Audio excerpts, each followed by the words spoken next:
సంగారెడ్డి జిల్లా సదాశివపేట పట్టణంలోని 16వ వార్డులో బీఆర్ఎస్ పార్టీ కౌన్సిలర్ అభ్యర్థి చింతగోపాల్ ఇంటింటి ప్రచార కార్యక్రమాన్ని నిర్వహించారు. వార్డులోని ప్రతి గల్లీ తిరుగుతూ ఓటర్లను కలిసి మద్దతు కోరారు. ప్రజల సమస్యలను తెలుసుకుంటూ వార్డు అభివృద్ధికి ప్రాధాన్యమిస్తానని అభ్యర్థి హామీ ఇచ్చారు.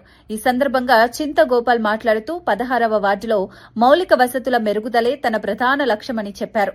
రోడ్లు, డ్రైనేజీ, తాగునీరు, వీధి దీపాల సమస్యలను దశల వారీగా పరిష్కరిస్తానని తెలిపారు.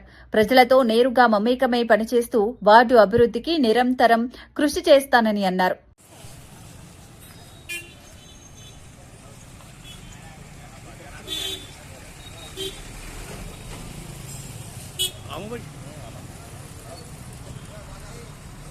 వార్డు నుంచి అబ్జర్వర్స్ మరి కుమార్ భాయ్ గారు, అమ్మ లలిత మేడం గారు, మరి సదాశివపేట 16వ వార్డులో మరి నా స్నేహితులు, నా బంధువులు, కుటుంబ సభ్యులు, మరి పార్టీ కుటుంబ సభ్యులు చేయడం జరిగింది. అందరికీ ఇంటింటికి భగీరథ కనెక్షన్ ద్వారా నీళ్లు అందడం జరిగింది.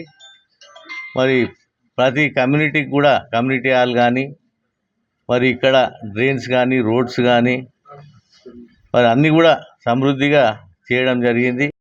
ఎన్నికల సందర్భంగా 16వ వార్డు టీఆర్ఎస్ బలపరిచిన అభ్యర్థి చింతా గోపాల్ గారి ఆధ్వర్యంలో ఇంటింటి ప్రచారం చేయడం జరిగింది. ఈ మాకందరికీ కూడా తిరుగుతున్నప్పుడు తెలిసిన విషయం ఏంటంటే కూడా మేమంతా కూడా ముందున్నాం. మేము తప్పకుండా మళ్ళీ ఈ వార్డులో చింతా గోపాల్ గారు మళ్ళీ కౌన్సిలర్గా గెలుస్తారని మేము అనుకుంటున్నాం. మా అబ్జర్వేషన్ ప్రకారం ఈరోజు జరిగిన ప్రచారం ప్రకారం కూడా, ఎందుకంటే ఎప్పుడు కూడా ప్రజలు తనకు అందుబాటు టీఆర్ఎస్ పార్టీ తప్పకుండా మళ్ళీ ఈ సదాశివపేట పురపాలక సంఘంలో జెండా ఎగరవేస్తామని తెలియజేస్తూ అందరికీ కూడా ఇక్కడ ఓటు వేసే ప్రతి ఒక్కరికి 16 వార్డు సభ్యులందరికీ కూడా ధన్యవాదాలు తెలుపుతూ, అందరికీ కూడా ఒక రిక్వెస్ట్ ఏంటంటే కారు గుర్తుకు ఓటేసి గెలిపించగలరని మా యొక్క విన్నపం. Thank you. ఈరోజు మున్సిపల్ ఎన్నికల్లో భాగంగా 16వ వార్డుకు సంబంధించి చింతా గోపాలన్న గారి నాయకత్వంలో ఇంటింటి ప్రచారము నిర్వహిస్తున్నాం. కాబట్టి 10,500 వృద్ధులకు పింఛన్ 4,000 ఇస్తామన్నారు. కళ్యాణ లక్ష్మి, తులం బంగారం ఇవన్నీ ఇస్తామని చెప్పి మోసపూరిత వాగ్దానాలు ఇచ్చి ఈరోజు వరకు కూడా ఏ ఒక్క వాగ్దానం కూడా నెరవేర్చలేదు. కాబట్టి కాంగ్రెస్ వాళ్ళు వస్తే, అయ్యా ఇగో మీ బాకీ కార్డు ఇగో మా దగ్గర ఉంది, ఈ బాకీ కార్డు ఇందులో ఉన్న పైసలన్నీ మాకు ఇవ్వండి. ఎందుకంటే 2,500 అంటే ఈరోజు వరకు 2.5 సంవత్సరాలు అవుతుందంటే 50,000 60,000 అవుతుంది. కాబట్టి ఈ బాకీలో ఉన్న కార్డు పైసలు మొత్తం ఇస్తే అప్పుడు ఆలోచన చేస్తాం మీకు వేయడానికి అని 16వ వార్డులో ఉన్న వాళ్ళు కానీ, ఈ టౌన్లో ఉన్న అన్ని వార్డులకు సభ్యులకు కూడా మా తరఫున, అంటే నేను ఇక్కడ 16వ వార్డుకు ఇన్ఛార్జిగా ఉన్నాం, నేను, రాజు, అల్లం లలిత గారు ఉన్నాం. కాబట్టి మీ అందరు ఈ వార్డులో సదాశివపేట మున్సిపల్ వార్డులో ఎంతమంది మన పార్టీకి సంబంధించిన బీఆర్ఎస్ పార్టీ బలపరిచిన అభ్యర్థులందరూ కూడా ఈ కార్డులు కూడా ప్రతి ఇంటికి చెప్పి ఇవ్వగలరని మేము విన్నవించుకుంటూ, కారు గుర్తుకు బ్రహ్మాండమైన మెజార్టీ ఇచ్చి మళ్ళీ చింతా గోపాలన్న గారిని గెలిపించాలని కోరుతూ జై తెలంగాణ. గోపాలన్న గారి నాయకత్వం, ప్రభాకరన్న గారి నాయకత్వం, హరీష్ అన్న గారి నాయకత్వం, కేసీఆర్ గారి నాయకత్వం.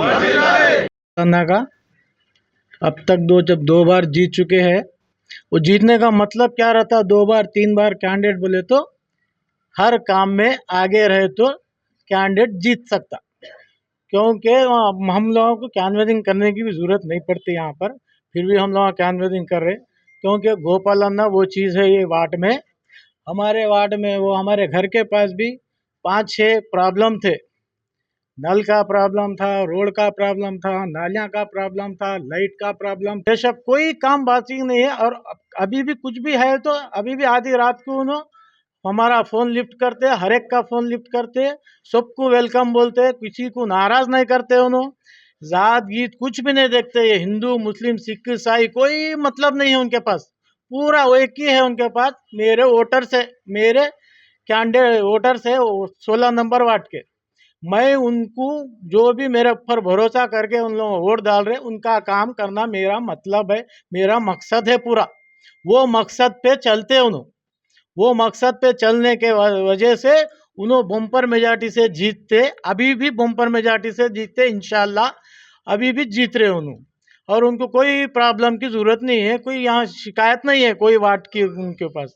बस इतना ही करके मैं